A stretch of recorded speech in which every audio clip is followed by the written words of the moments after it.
On the 7th of March 1975, police investigated a drainage shaft in Bathpool Park, Kidsgrove in the UK.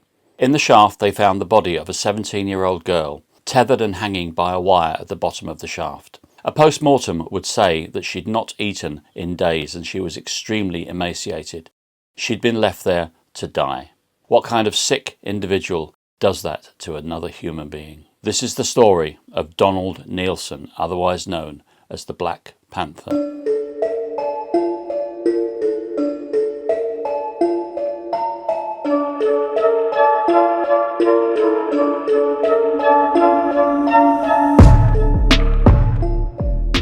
Donald Neilson was born on the 1st of August 1936 in Bradford, West Yorkshire in the UK. By all accounts he had quite a difficult childhood for a variety of different reasons. One of these reasons was that he wasn't born Donald Neilson, he was born Donald Nappy. Now whilst his surname wasn't spelt exactly the same, it bore a resemblance to the English word for what the Americans and other countries might call a diaper. We all know kids at school can be vicious, especially when they see a point of weakness, and because of his surname, Donald was the subject of ridicule and bullying on a regular basis. The other thing that affected him greatly was that when he was aged 10, his 33-year-old mother died of breast cancer. This left Donald living with his domineering father, who, after the death of his wife, brought a string of women into the household for, shall we say, meetings of one form or another. Now, this was a bone of contention because the women that were coming into the household were not particularly enamoured with having Donald around. And more often than not, he was kicked out while his father had these meetings with the ladies. As he grew up, he was called up for national service and he served in the British Army. He was known to have served in Kenya, Cyprus and Aden as part of the King's Own Yorkshire Light Infantry. And again, it's reported that he really liked army life. He loved the discipline and he loved the tools of the trade that he learned. In 1955, romance took hold of his life and he married a lady 2 years his senior.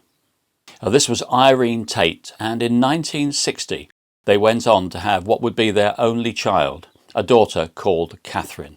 It was around about the time of his daughter's birth that Donald changed his surname from Nappy to Neilson.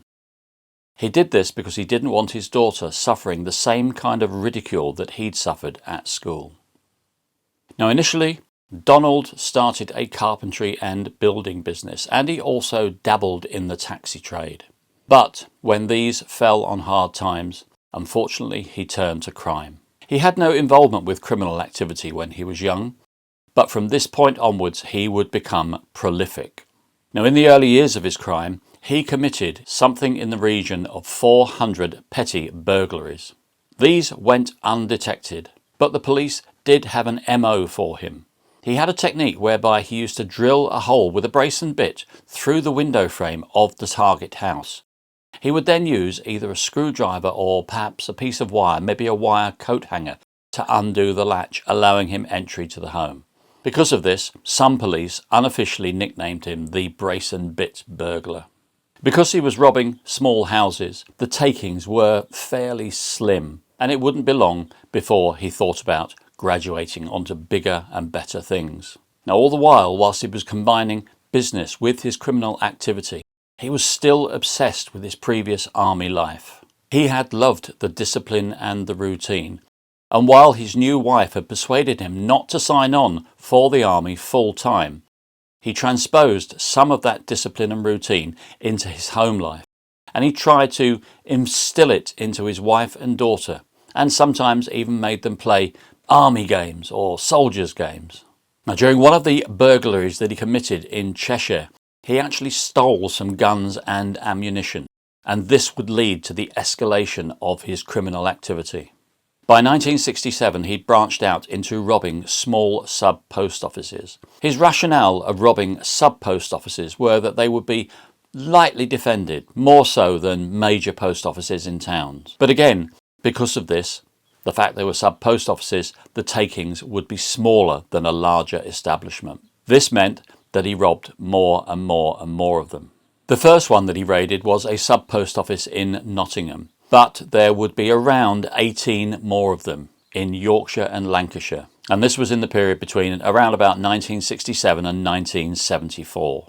As you might expect, some of the owners of these sub-post offices, although they worked for the post office, it was their business as well, and they were eager to protect it. And some of them tried to defend themselves. In 1972, he broke into a sub-post office in Hayward, Lancashire, and things didn't go according to plan.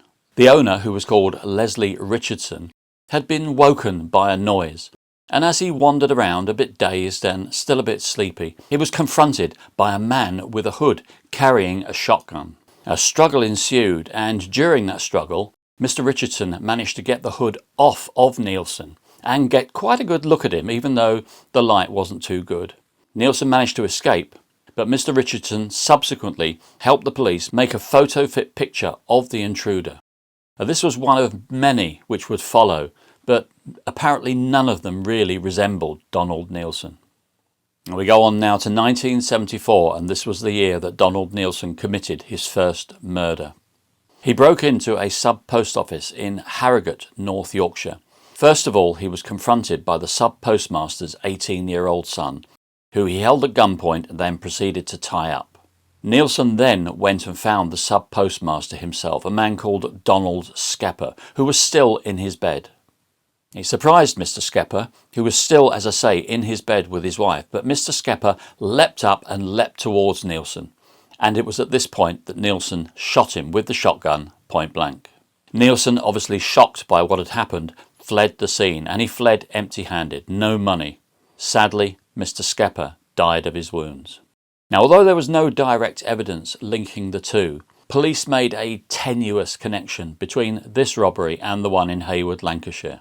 But they had no hard evidence to go on. After this, some 30,000 people were interviewed in connection with the two robberies.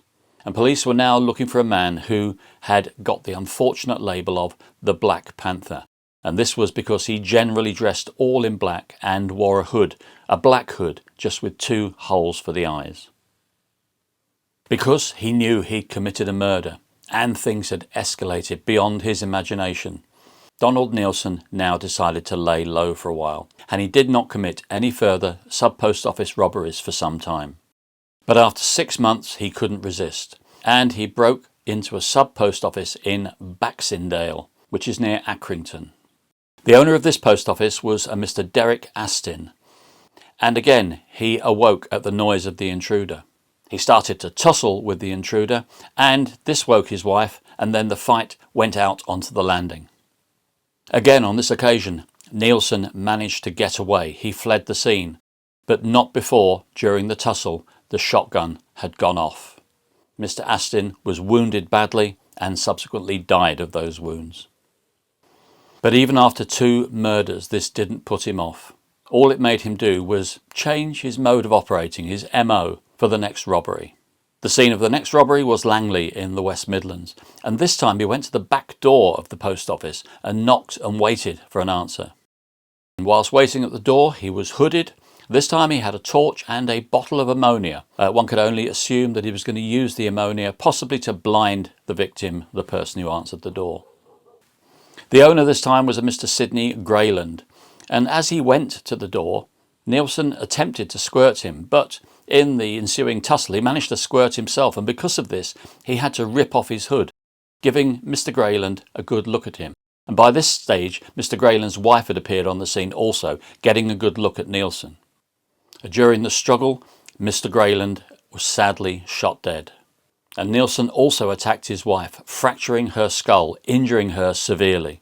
This time when he escaped the scene, he took something in the region of about £800 worth of postal orders from the safe. While back in those days, £800 might have been, a reasonable kind of amount of money. But now he'd committed 3 murders and he'd left Mrs. Grayland critically injured. She did, however, survive and go on to give police the best description she could give of Neilson. Forensic examination from all 3 murder scenes showed that the people had been shot with the same weapon, and so the police now had a connection. It was the same perpetrator. But as yet they had no firm leads that would lead them to Donald Neilson. But during this period he was hatching out another nefarious plan, this one totally different to robbing post offices.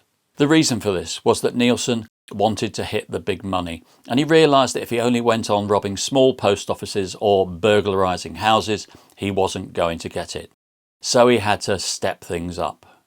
And this is where a young 17-year-old girl called Leslie Whittle enters the scene. Neilson had reportedly read an article in one of the daily newspapers, possibly the Daily Express. In this article, it was said that Leslie Whittle had been left around about £82,500, a considerable sum of money in those days, by her deceased father, George. There was also some conjecture about a family dispute regarding the will. But by this stage, Donald Neilson had decided that he wanted a slice of the pie. He wanted some of that money, and he concocted a way to get it. On the 14th of January 1975, after some 3 years of planning, Neilson finally put his plan into effect. On this day, he drove to the Whittle home in Highley in Shropshire. He silently entered the house and went to Leslie Whittle's bedroom. Now, without noise and without a struggle, he kidnapped Leslie. He even allowed her to put on a dressing gown and a pair of slippers before silently leading her from the house at gunpoint. As he left the house with Leslie, on the dining room table he left his ransom demand. It just basically demanded a sum of £50,000, and it gave some instructions as to how this ransom was to be paid. It said that further instructions would be given later. Now, the following morning, when Leslie failed to appear for breakfast, her mother became alarmed, and when she went to her room and found Leslie missing, she was even more alarmed. But then she went downstairs and found the ransom note and called the police immediately. The police involved Leslie's brother, and they decided that initially he would carry out the instructions to the letter, and he would take the £50,000 ransom to Neilson exactly as directed. It's alleged that a local freelance reporter somehow heard about the kidnap and got involved. He gave the story to a local radio station, and without any regard for Leslie's safety, a story was broadcast. Police thought that this might panic the kidnapper, and because of this, they called off the ransom drop. And Neilson was absolutely enraged by what had gone on. The kidnap was now public knowledge, and that night he attempted a raid on a security depot. He was confronted by a security guard called Gerald Smith, and sadly, Gerald Smith died at the scene. Neilson shot him no less than 6 times. Now, in his haste to leave the scene, Neilson left the stolen car that he'd been using just yards from the dead security guard's body. But it would be some days before police would discover it, and when they did, they found some evidence of interest inside. There was a sleeping bag, there was a recording of Leslie's voice, there was a gun, some ammunition, and some Dymo tape. Interestingly, the ransom note left on the dining table had been left on a box in Dymo tape. There then followed another failed ransom drop. By this stage, Leslie Whittle's kidnapping was being handled by Scotland Yard, but there seemed to be little exchange of information between Scotland Yard and the local police. Whether or not this contributed to the final outcome, who knows? But again, Ronald Whittle, Leslie's brother, was involved. He'd taken a phone call at the Whittle household, and there was a recording of Leslie's voice which told him to go and wait at a phone box in Kidsgrove.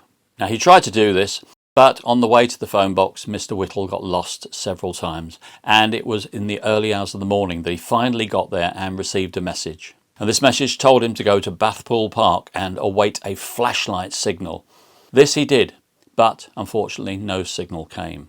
All the while he was flanked by unmarked police cars.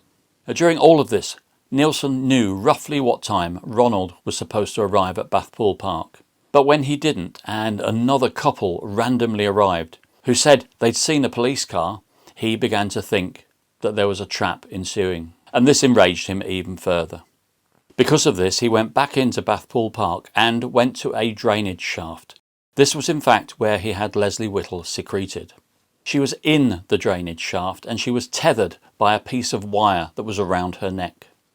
In the drainage shaft, she was actually sat on a ledge, so she wasn't at the bottom of the shaft. And you've got to remember that she had this piece of wire tethered round her neck. What happened after this is a matter of conjecture. Some people think that in his rage, Neilson went down into the shaft and pushed Leslie off of the ledge. Now, it's possible that she died of strangulation or just of shock. What we do know for certain is that after this, Neilson just left her, either thinking she was dead or left her to die. Now, even though Bathpool Park had been mentioned in the ransom instructions, police had not yet ordered a full search. However, a full search did ensue, and this was when police made the grim discovery of the drainage shaft and Leslie Whittle's dead body. When a post-mortem was subsequently made, it was determined that she died from the shock of the fall. The so-called vagal nerve in her neck was compressed, stopping her heart. But as I think I mentioned in the introduction, she was also extremely emaciated. It was like Neilson had starved her for several days. The coroner said she'd been starved for at least 3 days, possibly longer. Again, you have to look at the mentality of the person that would do that to a young girl, or indeed any other human being. But considering that by this stage Neilson had already conducted a number of crimes and killed several people, it would seem he just didn't care. The Leslie Whittle case went a little bit cold at this stage, and Neilson remained at large for the balance of 1975. But he went back to his old ways, robbing sub-post offices, although on these occasions he didn't commit any more murders. Police at this stage had no real leads about the identity of the Black Panther, but in December 1975 they finally caught a break. 2 uniformed police officers, Tony White and Stuart Mackenzie, were patrolling the streets of Mansfield, specifically on this occasion the A60. They spotted a man dressed all in black, carrying a holdall, and he was outside a sub-post office and acting, well, a little bit suspiciously. So they decided to investigate. They approached him and started to question him, and to start with, Neilson seemed quite friendly and quite relaxed. They asked his name, and he gave a false one. But it was when the police officers asked him to write his name down that he pulled a shotgun from the holdall. Neilson proceeded to tell the police officers to get back into their vehicle. White got into the driver's seat, Neilson got into the passenger seat beside him, the other police officer was in the back, and Neilson had his sawn-off shotgun trained on White. He then told them to drive to a place called Blidworth, which was around about 6 miles away. Now as they drove, the car swerved at an intersection, and Mackenzie noticed that the gun was no longer pointing at White, so he lunged at it. A struggle ensued and the shotgun went off, grazing Officer White. They eventually pulled up outside a chip shop in a place called Rainworth, and the struggle went on, and at this point 2 customers from the chip shop joined in to assist the officers. It's reported that Neilson fought like a deranged animal, but eventually he was subdued and arrested. Back at the police station, when questioned, Neilson gave a false name and a false address, but as he came under more and more pressure during the questioning, he eventually broke and gave them his real name and address.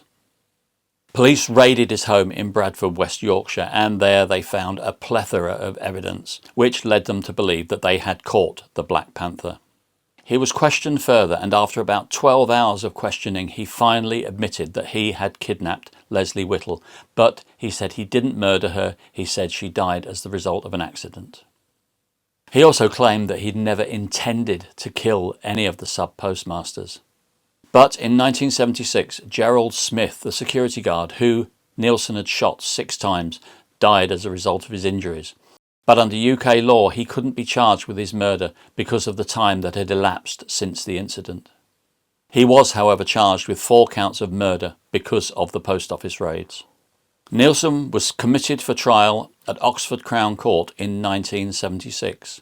All through the proceedings, he claimed that Whittle had died accidentally, that she'd fallen from the ledge upon which he'd imprisoned her. He also claimed that he'd fed Leslie Whittle substantially with things like spaghetti, meatballs, soup, but the evidence was against him. When she was found, she was completely emaciated and hadn't eaten for days. In July of that year, Neilson was convicted of all of the charges and he was given 4 life sentences for the murders. He was also given a further life term for the grievous bodily harm caused to Mrs. Grayland. During the sentences, a psychologist claimed that Neilson was suffering from psychological problems, but this was deemed not serious enough to warrant diminished responsibility. And so the judge, in issuing the sentences, told Neilson that when he gave him a life sentence, life would mean life. In other words, he would die behind bars. Just as an aside, following Donald Neilson's arrest, his wife Irene was concerned naturally that he hadn't returned home. And in a panic she burned some postal orders that were at the house. This was before the police arrived. But during the subsequent investigation they found the charred remains of these postal orders. She was subsequently convicted of cashing over 80 postal orders, which were the proceeds of some of Neilson's robberies. However, she claimed that basically she was coerced to do so. She said that Neilson was a controlling character and she was completely under his command. Despite her solicitor, a well-known solicitor called Barrington Black, making protests on Irene's behalf, the magistrates didn't buy the story completely and she was imprisoned for 12 months. And finally we move forward to December 2011. At this stage Neilson was incarcerated in Norwich prison. But on the 17th of December that year he started suffering respiratory problems, breathing difficulties, and he was taken to the local Norfolk and Norwich hospital. Dennis Neilson died the following day on the 18th of December. He'd been incarcerated for quite a while and his age at death was 75.